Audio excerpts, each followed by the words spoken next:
Hello friends की खबर मैं आयुष आपनालोके चाই আছে এমএলডি ক্ৰিয়েশ্যন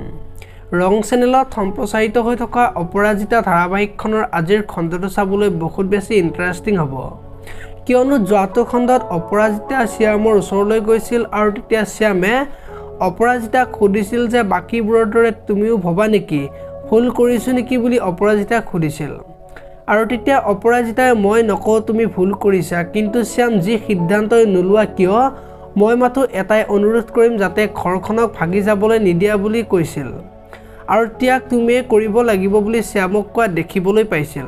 আৰু আজিৰ খণ্ডটোত শান্তনু আৰু দাদাকে শ্যামৰ কথা পাতি থাকিব আৰু এতিয়া শ্যামৰ কথাটো কি কৰিবা বুলি সুধিব আৰু তেতিয়া দাদাকে ক'ব তাক আমি অদিতি বা আমাৰ ভিতৰত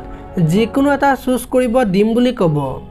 আৰু তেতিয়া শান্তনুৱে ক'ব সি যদি আমাৰ পৰিয়ালক নিবিচাৰি অদিতিক বিচাৰে তেতিয়া তোৰ সিদ্ধান্ত কি হ'ব বুলি দাদাকক ক'ব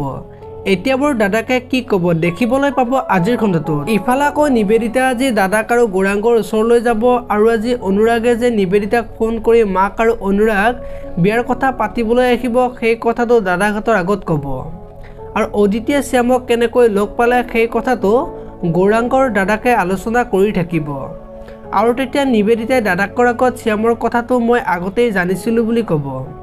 আৰু তেতিয়া গৌৰাংগ আৰু দাদাক আচৰিত হৈ পৰিব আৰু ক'ব তুমি যদি জানিছিলে তেতিয়াহ'লে কিয় কোৱা নাছিলা বুলি ক'ব এতিয়া বৰ নিবেদিতাই কি ক'ব দেখিবলৈ পাব আজিৰ খণ্ডটোত আপোনালোকে অপৰাজিতা ধাৰাবাহিকখন চাই কেনেকুৱা পায় কমেণ্ট কৰি জনাব যদি আপোনালোকে এতিয়ালৈকে ভিডিঅ'টো লাইক কৰা নাই লাইক এটা কৰি দিব আৰু যদি চেনেলটো প্ৰথমবাৰৰ বাবে চাই আছে তেতিয়াহ'লে চেনেলটো ছাবস্ক্ৰাইব কৰি বেল আইকনটো প্ৰেছ কৰি দিব ধন্যবাদ।